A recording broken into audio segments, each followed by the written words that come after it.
Añoranzas de electricistas, de Víctor Manuel Sánchez. La historia de los electricistas nos permite encontrar una trayectoria política de su presente.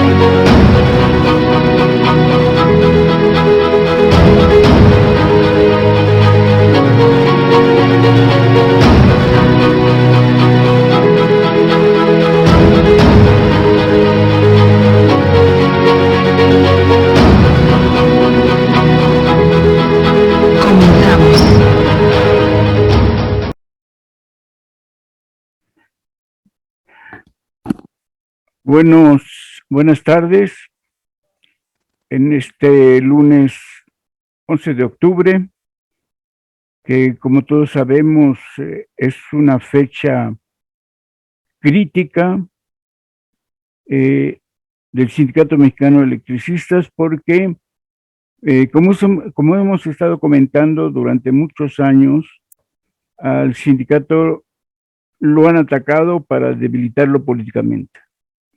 Y la manera como lo han atacado políticamente ha sido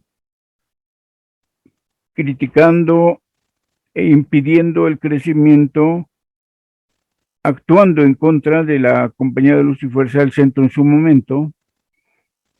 Y habíamos mencionado en una de estas añoranzas de electricistas que uno de los motivos, que el clímax de los ataques a Compañía de Luz llegó en 1975, donde se declara en liquidación a la Compañía de Luz. Hay dos momentos interesantes en este proceso de ese año. Uno, que estaba la discusión y el debate por la unificación de los sindicatos electricistas. Y que justo en 1975 ya se había dado una unidad de dos sindicatos, el STERF y el Sindicato Nacional se fusionan en el SUTER a partir justamente de la nacionalización de la industria eléctrica. Y entonces comentábamos precisamente este pequeño detalle, que ya ahora, unidos en el proceso de largos años, vemos que es la segunda ocasión que atacan duramente al ISME a través de la Compañía de Luz. Claro, en aquella ocasión, en 1975, fue solo legalmente.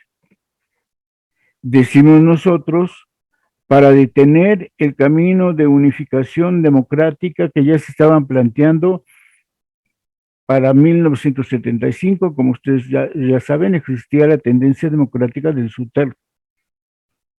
Y cerca en 74, durante todo el año hubo reuniones entre secciones de la que estaban en la tendencia democrática y las divisiones del Sindicato Mexicano de Electricistas. Se reunían representantes y trabajadores para platicar los mejores caminos para llegar a la unidad, para que se uniera ya entonces el ESME al SUTER.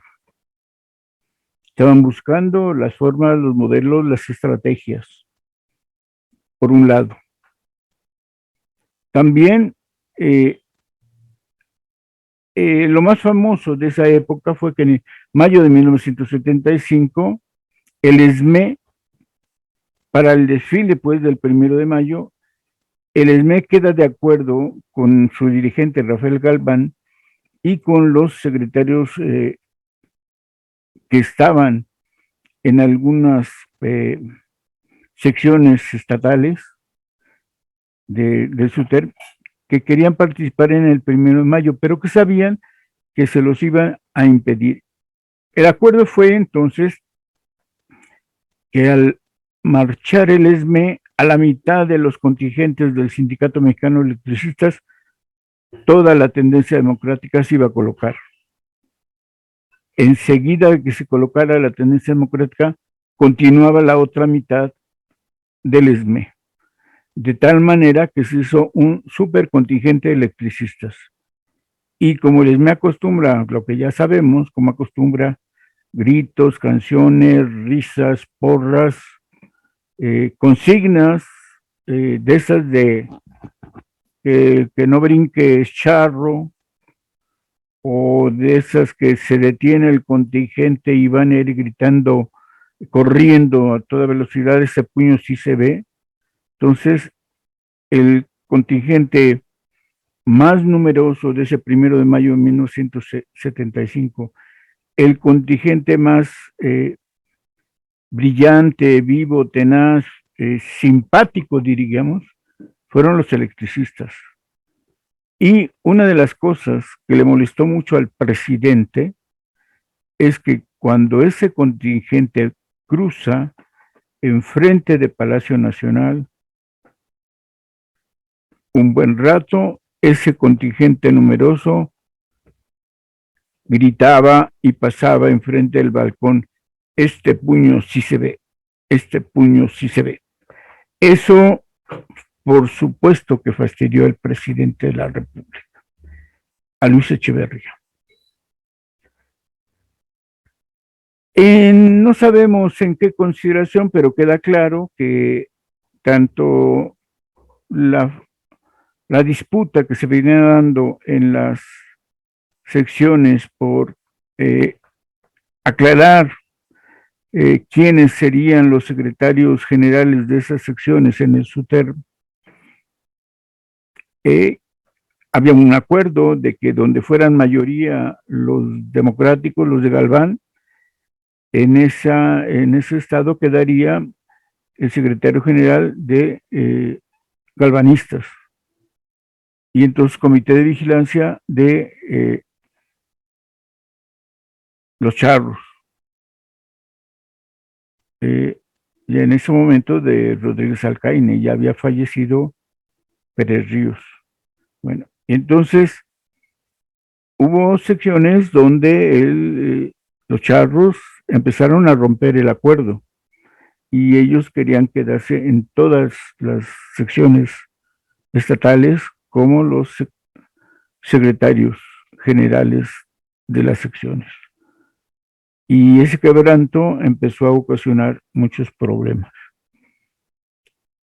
El ESME, como les decía, venía reuniéndose, por ejemplo, en Lechería, se reunieron en Temascaltepec, en Tepextepec, venían haciendo reuniones para ponerse de acuerdo, para plantear bien la unidad, para proponer estatutos nacionales. Bueno, en ese ambiente llega justamente diciembre de 1975 y el presidente Echeverría decreta la liquidación de la compañía de luz. A partir de ahí, cero crecimiento. No habría inversiones, no había para nuevas obras, para tecnología, para reorganizar administrativamente, no habría dinero de inversión y crecimiento en compañía de luz, ni una plaza más. O sea, limitación absoluta. Por supuesto, no mantenimiento mayor. Y el golpe, pues fue el decreto, punto, y a partir de ahí se detiene todo eso. No fue un golpe de fuerza militar, pero fue un golpe político y terminaba la compañía de luz y fuerza del centro. Es decir, en 1975 hay un golpe para acabar con compañía de luz. 11 de octubre del 2009, el golpe rotundo, frenético. Yo digo, es un golpe de la burguesía para acabar con compañía de luz y en consecuencia con todos los derechos de los trabajadores electricistas. El objetivo, consideramos, era acabar con el contrato colectivo ESME Compañía de Luz, que aunque ya habían otros contratos en América Latina o incluso en el mundo que habían incorporado muchas de las cláusulas que el SME empezó como una buena enseñanza para el movimiento obrero nacional e internacional, porque ese contrato en esencia es el de la huelga de 1936. Bueno, el ambiente en 1975 es un golpeteo para frenar cualquier tipo de unidad democrática, es un golpeteo para limitar las acciones políticas y la trayectoria de compañeros. Los motivos que se tardara tanto en que esa liquidación se aplicara cabalmente pueden ser sencillamente uno, que aquella guerra de baja intensidad que se vino practicando desde 1960, justo despuesito de la nacionalización, se continúa, simplemente se continúa. Era debilitar a ambos sectores. Compañía como tal, en el territorio que tenían que electrificar, distribuir, vender la energía eléctrica, impedir que creciera la capacidad de instalada, y entonces se continúa simplemente la guerra de baja intensidad. Lo que querían es que justamente todo lo que se van a señalar en el 2009 de cara, incapaz, no es productivo, todo eso, toda esa gran campaña de publicidad en términos reales, si observáramos la inversión que hubo de 1975 a 1992-93, cuando se creó el nuevo organismo, efectivamente podríamos decir que las instalaciones estaban ya propiamente en quiebra, que no había un buen mantenimiento a gran escala, ni el vigero, de ningún tipo había mantenimiento.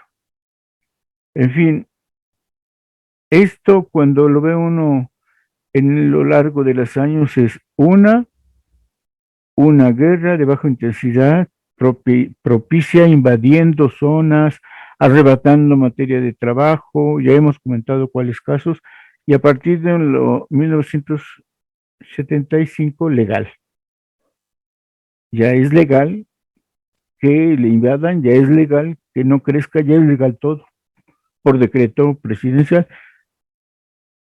Otro decreto es donde se crea el nuevo organismo, y otro decreto para extinguir compañía de luz y por tanto contrato colectivo, y al acabar contrato colectivo, absolutamente la fuerza, llamemos legal, se desvanece en el Sindicato Mexicano de Electricistas.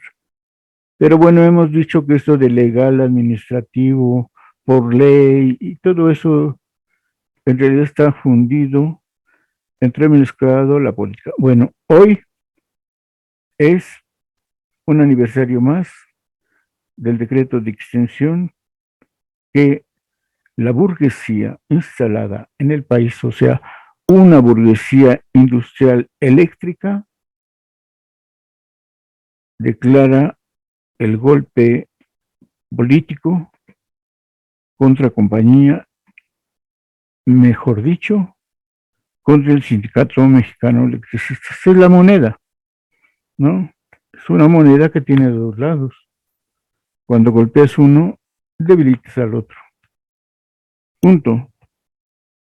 Bueno, ya tocaremos este asunto en otra ocasión con detenimiento. Bueno, vamos a continuar el asunto de la posición política del Sindicato Mexicano de Electricistas en 1968.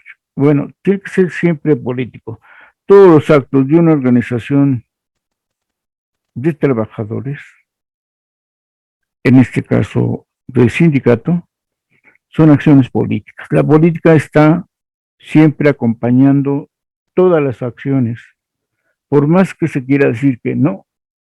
El manejo de la legalidad es política, ya sea considerado, por ejemplo, que el movimiento estudiantil no tenía ninguna demanda como estudiantes, ninguna demanda que abarcara a todo el estudiantado, porque además los estudiantes que salieron a combatir el autoritarismo y la represión militar eran preparatorianos, los bachilleres y los universitarios o la educación superior, porque fue Colegio de México, porque fue el Politécnico, porque fue la universidad, porque fue Chapingo, es decir, y por ejemplo, que en el caso de Chapingo, perdón, hay prepa o hay bachillerato y universidad.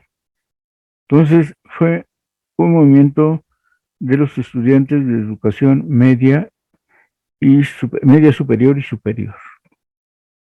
Los, diríamos, los mejor capacitados, los que tienen mayor educación en el país y que tienen un conocimiento sobrado sobre lo que es sus áreas que estudian, sus disciplinas, y sin embargo, la demanda fundamental nunca fue para mejorar su educación, era para criticar, oponerse al autoritarismo, al golpeteo de los granaderos para cualquier asunto estudiantil de jóvenes, pues fue un partido, creo que fue un tochito, ya el otro día dije que parecía que era fútbol, bueno, haya, sea pues un partido de fútbol, soccer, o sea un partido de fútbol americano, el punto es que dos grupos de estudiantes se pelean y lo que criticaron es que después llegara la policía y con granaderos también a golpearlos, a buscarlos, a sacarlos de sus escuelas y a detenerlos. Ese carácter de represión fue lo que ocasionó las subsecuentes cosas. Y decimos que en menos de un mes, 3 semanas, 2 semanas, la organización estudiantil ya estaba dada.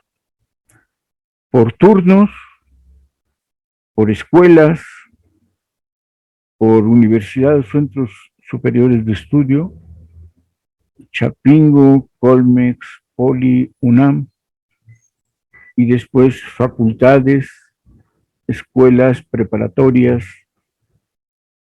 Cada centro de estudios se organizó simplemente como asamblea general. Por ejemplo, en ese tiempo yo estaba en la prepa 2. La prepa 2, obvio, estaban juntas, pues, la 1, la 2 y la 3, las tres preparatorias. La 1 solo era el turno matutino del mismo local, del mismo edificio que la prepa 3. La prepa 3 era vespertina, la prepa 1 era por la mañana, en San Ildefonso o entrada por Justo Sierra. Si entrabas por San Ildefonso, justo enfrente había otro edificio, hay todavía otro edificio, donde estaba instalada la prepa 2. Le llaman, más conocida por todos, de iniciación universitaria. Asambleas generales, por ejemplo, en la mañana era prepa 1, se organizan todos por grupos y como asamblea general.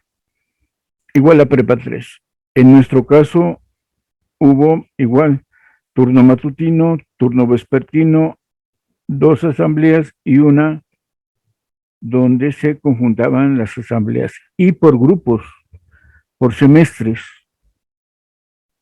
Se discutía, se aprobaba lo que se acordaba. Por ejemplo, yo participé, yo siempre fui brigadista, no llegué a ser representante de mi prepa, un poco contenido por la familia, el compromiso de ir al Consejo Nacional de Huelga es que propiamente te dedicabas toda la tarde y toda la noche.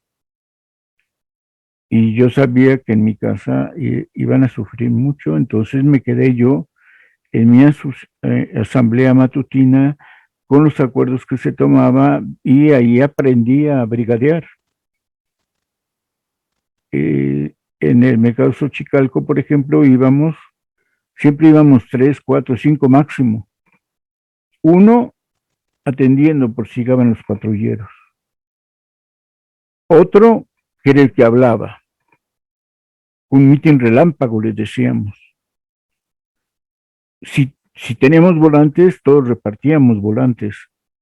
Mientras uno hablaba, el otro cuidaba que no vinieran los granaderos o la policía y los otros 2, 3 repartían volantes. O incluso en el caso del mercado solicitábamos ayuda. Siempre los locatarios, siempre en los puestos nos daban productos. En vez de darnos monedas, nos daban productos. Las monedas, ¿para qué eran? Para comprar papel, tinta y volver a hacer volantes para la siguiente vez. Y aprendí a hablar en los mítines relámpago y convencer a la gente. Luego, los primeros días no te aceptaban los volantes, pero platicando con las personas del mercado, del jardín, a la salida propia del mercado, en fin, en cualquier espacio público, en los camiones, por supuesto. La organización del movimiento estudiantil fue clara, evidente, sin dirigentes. No hubo dirigentes. Quienes eran los delegados a las asambleas en Ciudad Universitaria o al Poli, donde quedara, se rotaban. Por supuesto, en las brigadas, pues uno procuraba que los mismos que habíamos estado en una, al otro día volviéramos a salir, pero no necesariamente ocurría. Y el contacto con la población, con el pueblo, fue fabuloso. Siempre logramos romper el cerco mediático de los burgueses. Aunque siempre gritamos la consigna prensa vendida, hay que reconocer una cosa. La prensa es de los propietarios, de dueños, de burgueses. Que los burgueses estén aliados con el Estado, con los gobernantes, es otro asunto, excepto que en aquella época el papel sí lo controlaba el gobierno, el papel para los periódicos, y por esa vía presionaba. En fin, la organización del movimiento estudiantil fue fuerte, sólida. En ese sentido, el gran poder democrático, horizontal y vertical que se ejerció en la ciudad mientras duró 3 meses de movimiento estudiantil. La autoridad quedó en entredicho, quedó demostrado que era vertical, necia autoridad, que no, o sea, lo que siempre se ha dicho, que los jóvenes son el futuro de la patria, no le importó. No le importó al gobierno de Díaz Ordaz, menos a su brazo derecho represor, Luis Echeverría Álvarez. Y se han protegido durante mucho tiempo. Bien, entonces estábamos justamente en esta lectura del desplegado del Sindicato Mexicano de Electricidad. Yo creo que vamos a necesitar otra más. Bueno, nos quedamos, por cierto, en apenas llevábamos la lectura de, me estoy buscando cuál es.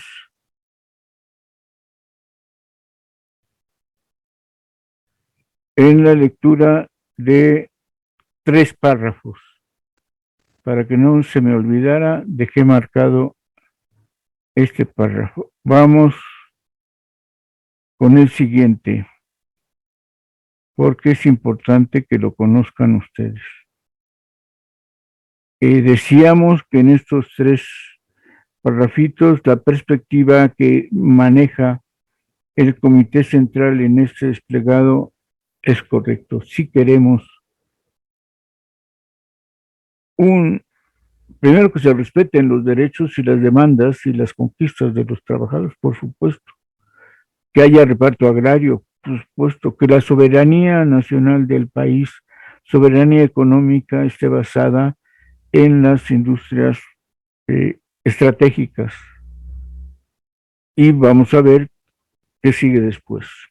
Por lo expuesto anteriormente, el Sindicato Mexicano de Electricistas, como toda organización democrática, nos hemos opuesto y nos opondremos permanentemente a toda restricción del ejercicio pleno de la democracia.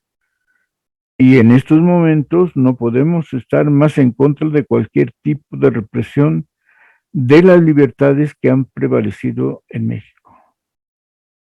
Bueno, las décadas anteriores hemos comentado alguna vez que han sido represivas. Lo más reciente y duro que se reprimió a los estudiantes de educación superior fue al Politécnico, restringiendo el presupuesto. El Politécnico desde sus inicios procuró que estudiantes de provincia tuvieran condiciones de estudio, como dice la famosa frase, condiciones materiales de estudio adecuadas, e instaló un internado para este caso. En la capital ya existían casas de estudio. A veces sí las pagaban los gobernadores de los estados, pero ya se sabía que en estas casas de estudio llegaban de Tlaxcala, de Veracruz, de Monterrey, y ahí era para que los estudiantes pobres, que en ese tiempo lograban estudiar muchos estudiantes pobres, hijos de campesinos, hijos de obreros, y llegaban a la Ciudad de México, se instalaban ahí, que era casi gratis, para dormir y lavar su ropa, trabajar un poco sus tareas. Y propiamente era gratis. Las rentas, como siempre, en la capital han sido muy elevadas. Aquí dice que están en contra. Yo decía que apenas 2 años atrás habían reprimido duramente a los estudiantes politécnicos porque estaban defendiendo los internados que ellos tenían cuando llegaban a la capital para poder estudiar. Les quitaron presupuesto, les empezaron a dejar de dar para el mantenimiento del lugar. En realidad querían desaparecerlos y se organizaron los estudiantes y defendieron el internado que tenían.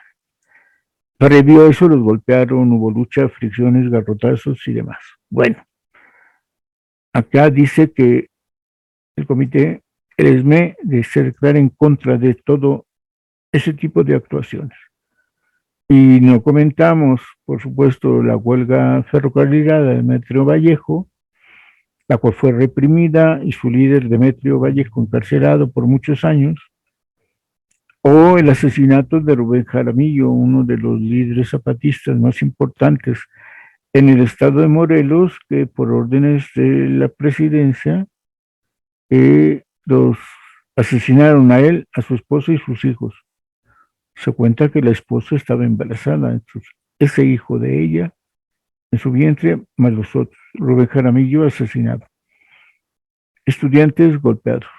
La huelga de médicos golpeada. En fin, esta intransigencia autoritaria y represora del gobierno y la burguesía estuvieron presentes, pero están en contra, hasta aquí dice el ESME.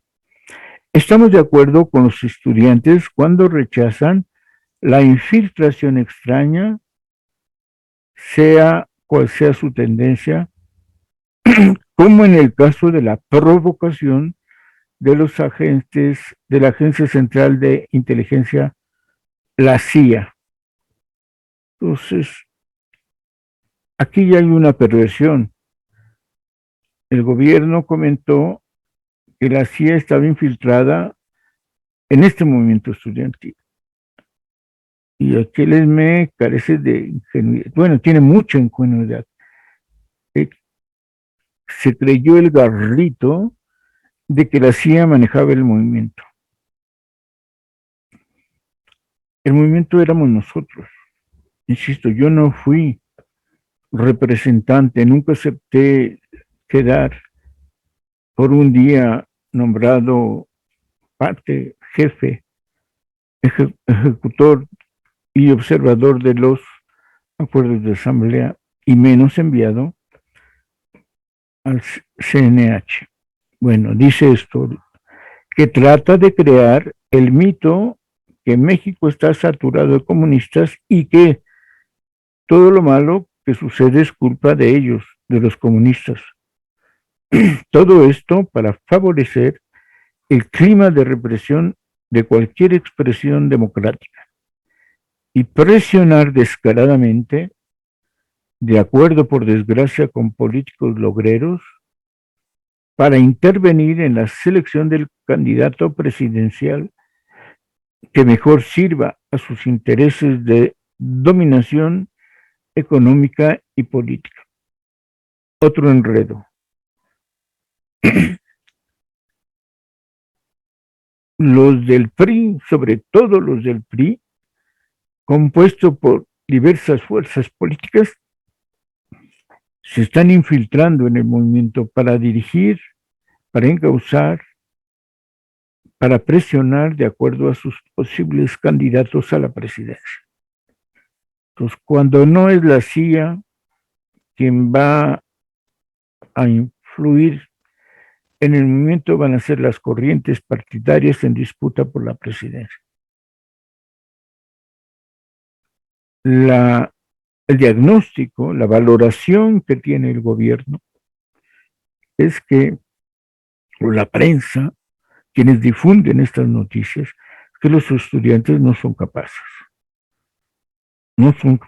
de organizarse, no son capaces de criticar, no son capaces de gritarle al gobierno que es un autoritarismo absoluto. No puede ser. Entonces solo algo así de que los estudiantes son incapaces, no tienen esa capacidad, o simplemente ellos solo están estudiando, son muy amables y tiernos. Ellos no pueden actuar de esa manera. Continúa el desplegado.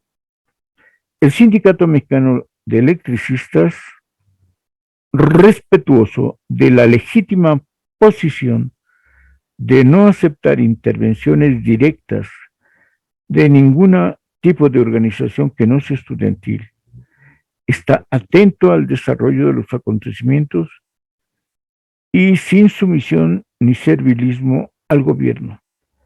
Considera de urgente necesidad que tanto las autoridades como los auténticos representantes de los estudiantes, olvidando actitudes intransigentes, inicien de inmediato la conversación como único camino para estudiar las demandas estudiantiles y llegar a una solución favorable al país, ya que la mecánica para solucionar cualquier conflicto opera sobre la base de la discusión del mismo, dicho en otras palabras, y con la sabiduría popular mexicana, hablando se entiende la gente. Por el derecho y la justicia del trabajador. México, Distrito Federal, agosto 28 de 1968. El Comité Central. Esto era el desplegado. Aquí están los nombres de los compañeros que integraban en ese momento el Comité Central y las comisiones autónomas, y fijemos la fecha, 28 de agosto. Es cuando se publica. Es decir, a un mes de julio 26 que empezó este conflicto.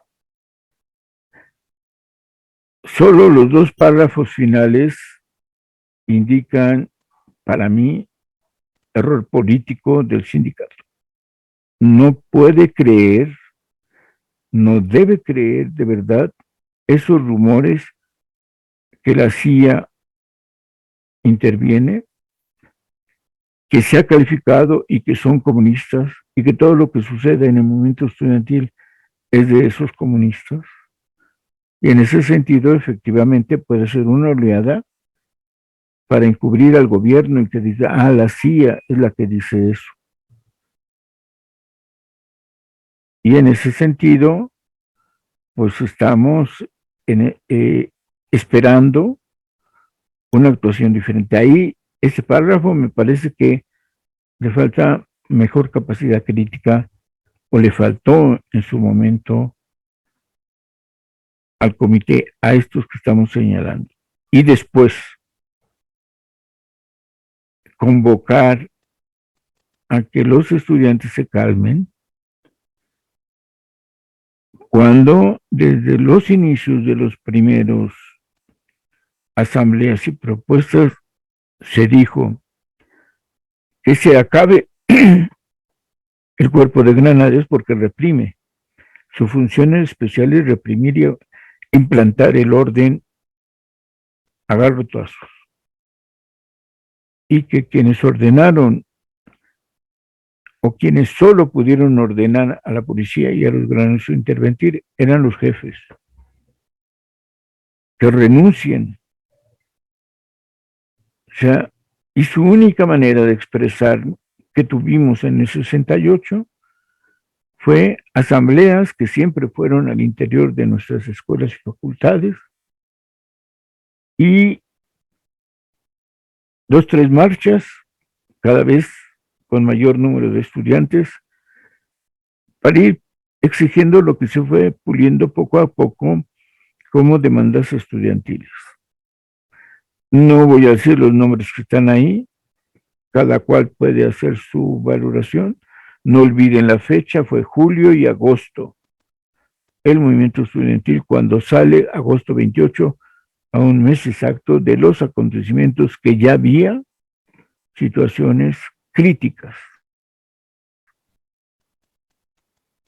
Y en ese sentido, creo que si lo tomo en contexto general, es un manifiesto aceptable por el tono de hablar, más o menos. Contradictorio porque dice, estamos en contra de las represiones, del autoritarismo, y el final es para los dos. Yo diría, había que marcar con exactitud la línea.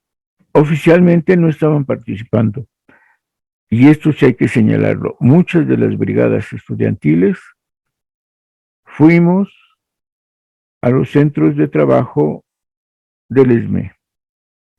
Es decir, el comité como tal no se importó como este desplegado, ni apoyó ni criticó abiertamente. Deja una señal, un dejo de decir, muchachos, cálmense. Pero hay que reconocer, en este desplegado no están apoyando. Eso sí es grave. No están apoyando. No están tampoco criticando duramente la represión. En ese sentido es más o menos tibio. El comité hasta aquí, hasta agosto 28, no ha tomado una posición política clara.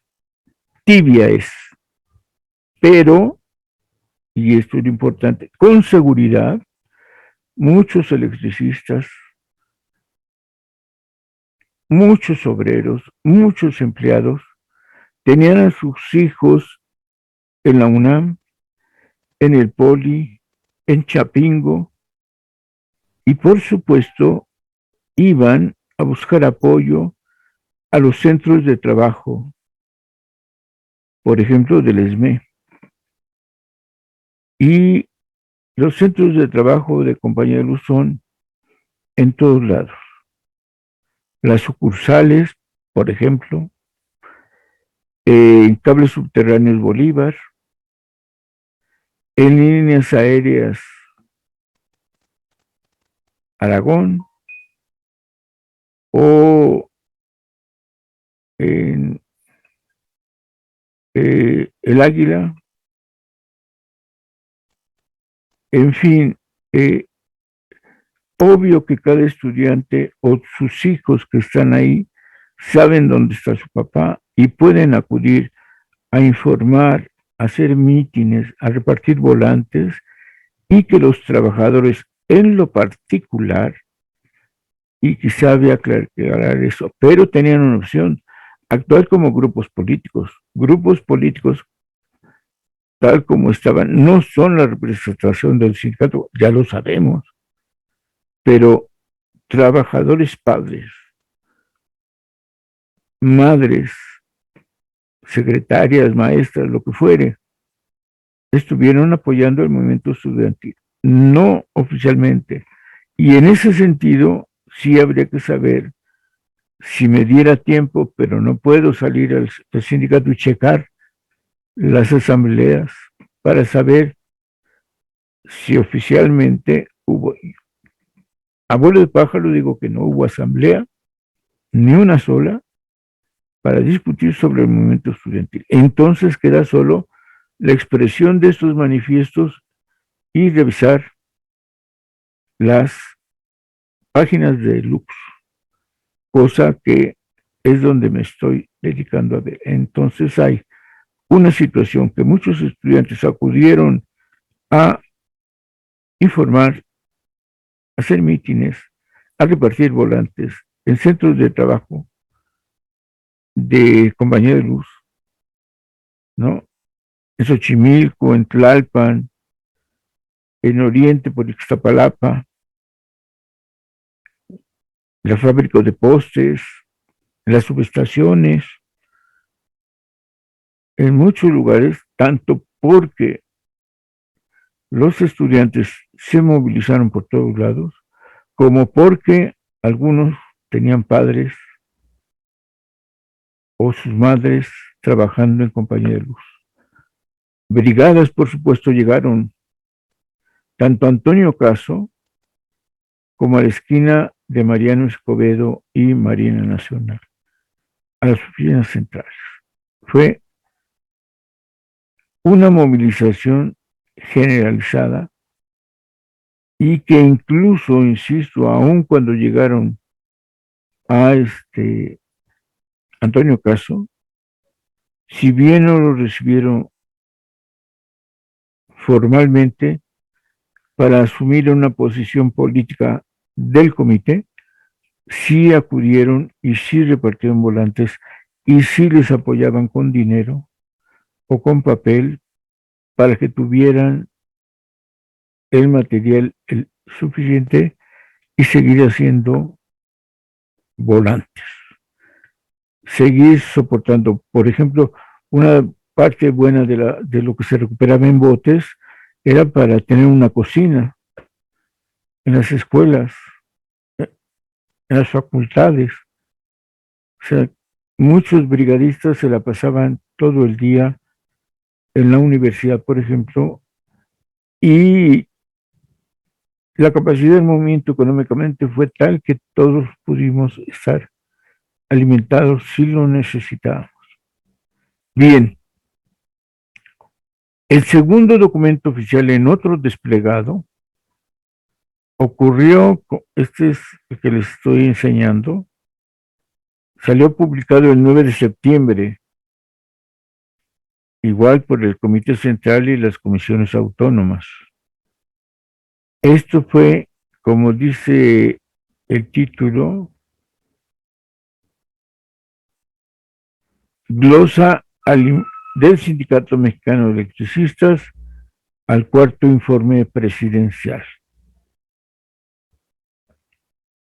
Es decir, rápidamente, para ver si el pleito de los candidatos podría tener efecto o no en lo que estaba sucediendo, está claro que está a 2 años de la lucha presidencial. En realidad, el otro gran acontecimiento que envolvió el movimiento estudiantil es que empezaron a llegar periodistas extranjeros y algunos que otros deportistas para la Olimpiada que se desarrolló en este México del 68. Y eso sí estaba causando y aumentando mucho más los temores del gobierno mexicano, del presidente como del secretario de Gobernación. El presidente llegó a decir de manera tajante que él era el responsable. Cuando han pasado los tiempos, sabemos que si acaso dictó la orden, y no sabemos si tan drástica, el presidente y la ejecutó el secretario de Gobernación con apoyo de Defensa Nacional y todos los cuerpos policiacos. Bueno, vamos a leer, bueno, este informe que ya dirigimos es septiembre, como suelen ser los informes presidenciales, y más cercano a la temporalidad, y otro mes más, o bueno, de la del 28 de agosto, 2 semanas más para este informe presidencial, cuarto informe presidencial. Vamos a leer solo 2 párrafos. Es la glosa al informe. Y veremos cuál es la posición del ESME, o por lo menos de su dirección. Aunque, insisto, las bases apoyaron sin haber discutido, por lo menos en asambleas. El cuarto informe presidencial encierra, en opinión del Sindicato Mexicano de Electricistas, un análisis profundo de nuestra realidad política, económica y social, y afronta con determinación, una claridad y con firmeza la necesidad de realizar en todos los niveles reformas básicas para mantener el acelerado desarrollo logrado por México y también para solucionar angustiosas carencias que gravitan sobre amplios sectores de la población. Es alentador y estimulante comprobar que merced al esfuerzo conjugado de los mexicanos, el país ha avanzado positivamente en el campo económico, pilar indiscutible de nuestra independencia, y paralelamente ha dado pasos positivos en el aspecto social. Nuestra organización no puede pasar por alto, sin sumar su apoyo, la determinación de nuestro gobierno de mantener la postura internacional mexicana de respeto absoluto de todos los países, independientemente de la forma de gobierno que sus pueblos se hayan dado. Bueno, estimados compañeros, estimados oyentes, radioescuchas, electricistas y más allá, hemos terminado la añoranza de este lunes 11 de octubre y los invitamos a que dentro de 8 días de nueva cuenta retomemos a partir del cuarto párrafo de la glosa del informe presidencial. Muchas gracias y nos vemos. Hasta el lunes próximo en otra añoranza de electricistas.